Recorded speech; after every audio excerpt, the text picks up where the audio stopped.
Assalamualaikum warahmatullahi wabarakatuh. Selamat malam semua. Seperti biasa ya, setiap hari Rabu malam kita berjumpa lagi di mata kuliah online, yaitu mata kuliah etika profesi, di mana hari ini kita akan membahas mengenai etika berinternet. Untuk mempersingkat waktu, langsung saja saya mulai.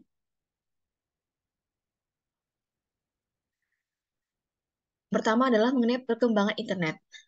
Sebelum kita masuk ke perkembangan internet, mari kita lihat dulu apa itu yang dimaksud dengan internet. Internet ini merupakan kepanjangan dari interconnection networking atau juga telah menjadi international networking.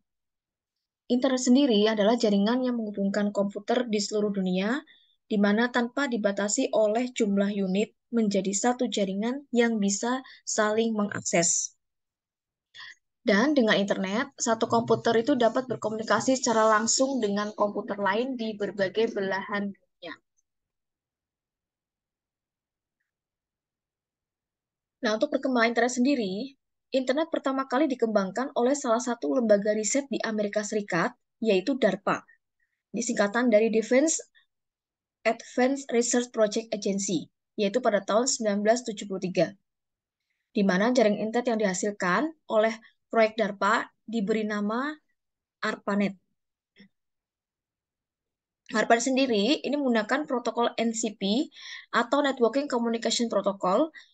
Kemudian, setelah melalui penelitian dengan jumlah host pada jaringan internet yang mencapai lebih dari 1.000 titik, maka protokol yang digunakan juga mengalami perkembangan TCP, di mana hostnya menggunakan DNS sebagai standarisasi nama domain dan menggantikan fungsi dari tabel host.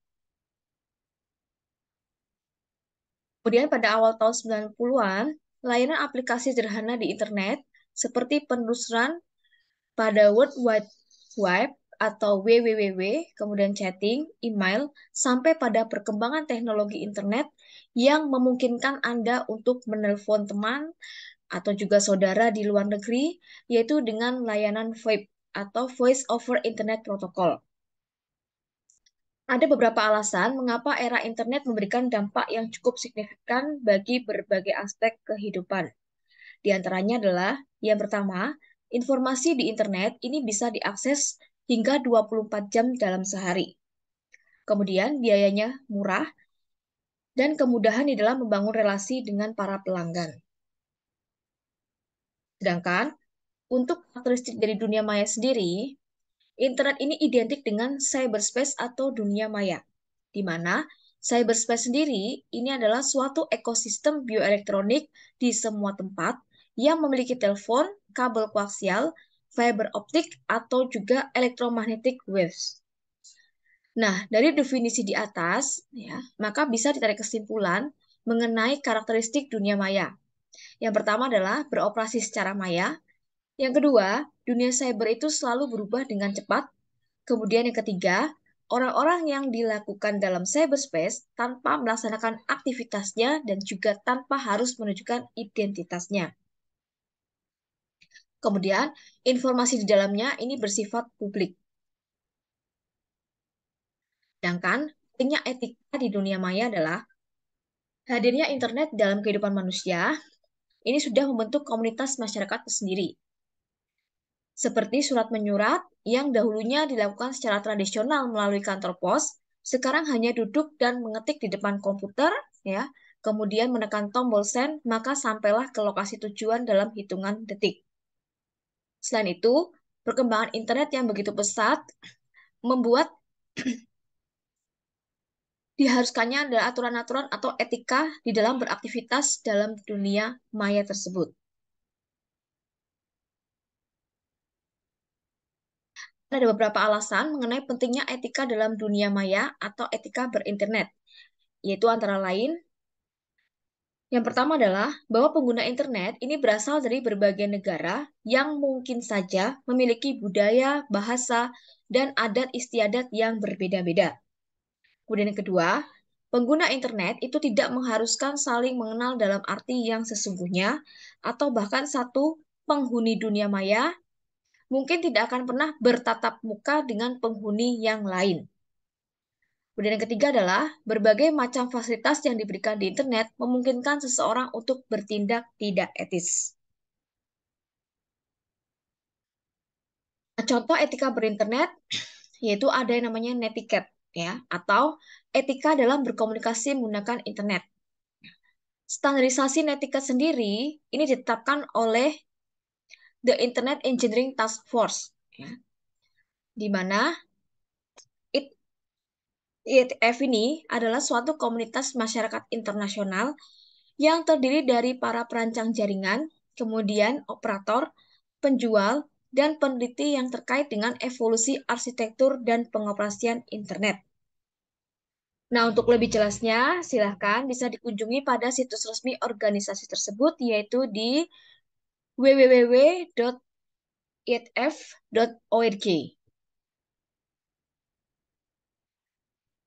Nah, untuk poin yang diatur dalam netiquette sendiri, ini ada dua. Yang pertama adalah netiquette dalam one-to-one communication, dan yang kedua adalah netiquette dalam one-to-many communication. Apa bedanya?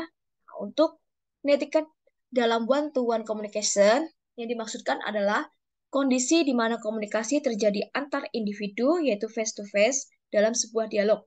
Sebagai contoh adalah pada komunikasi via electronic mail. Sedangkan untuk netiquette dalam one-to-many communication, yang dimaksud di sini adalah komunikasi satu orang dengan beberapa orang sekaligus, ya, seperti mailing list dan net news. Untuk netiquette pada komunikasi email sendiri, ini ada beberapa. Yang pertama adalah perlakukan email secara pribadi. Maksudnya, jika seseorang mengirim informasi atau gagasan kepada Anda secara pribadi, Anda tidak sepatutnya mengirimnya ke form umum. Kemudian yang kedua, jangan membicarakan orang lain. Ya. Jangan membicarakan orang lain, apalagi kejelekannya. Dan berhati-hatilah terhadap apa yang Anda tulis. Karena email memiliki fasilitas forward yang dapat mengizinkan si penerima untuk meneruskan ke orang lain. Kemudian yang ketiga adalah jangan menggunakan CC. Ya, jika Anda mengirimkan mail ke sejumlah orang, jangan cantumkan nama-nama pada kolom CC. Jika Anda melakukannya, maka semua orang yang menerima email Anda akan bisa melihat alamat-alamat email orang lain. Gunakan BCC atau print carbon copy. Yaitu di mana setiap orang hanya bisa melihat alamat emailnya sendiri. Kemudian, yang keempat adalah jangan gunakan format HTML. Jika Anda mengirimkan sebuah pesan penting ke rekan Anda, jangan gunakan format HTML tanpa memastikan bahwa program email rekan Anda bisa memahami kode HTML. Selanjutnya, untuk administrator email tersebut, ada beberapa hal yang sebaiknya dilakukan. Yang pertama, lakukan publikasi secara tertulis tentang petunjuk-petunjuk yang harus dilakukan user jika dihadapkan pada pesan yang tidak sah atau ilegal, yaitu dalam pemakaian email. Kemudian yang kedua, menjelaskan aturan-aturan kepada pengguna mengenai kuota disk atau sistem rule yang lain. Dan yang ketiga adalah memberikan jawaban dengan segera ke pengguna jika ada pertanyaan-pertanyaan mengenai pesan yang tidak sah atau ilegal tersebut dengan segera. Sedangkan etikat berkomunikasi bagi pengguna mailing list atau net news, yang pertama adalah baca terlebih dahulu mailing list sebelum memutuskan untuk melakukan posting surat yang pertama kali ke mailing list tersebut. Hal ini akan membantu kita untuk mengerti lingkungan mailing list yang akan dimasuki tersebut. Kemudian yang kedua, berhati-hatilah dengan kata-kata yang akan ditulis. Ingat bahwa kata-kata tersebut akan disimpan di suatu lokasi yang bisa diakses oleh orang banyak dan akan tersimpan dalam jangka waktu yang cukup lama.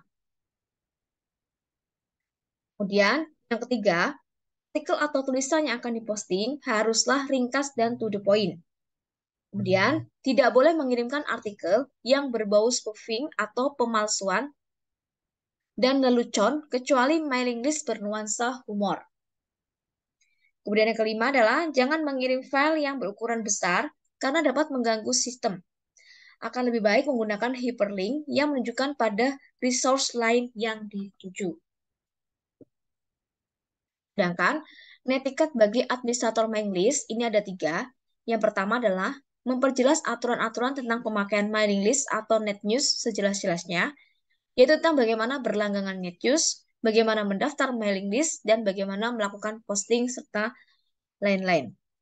Yang kedua adalah jelaskan aturan-aturan kepada pengguna mengenai kuota disk atau sistem rules yang lain.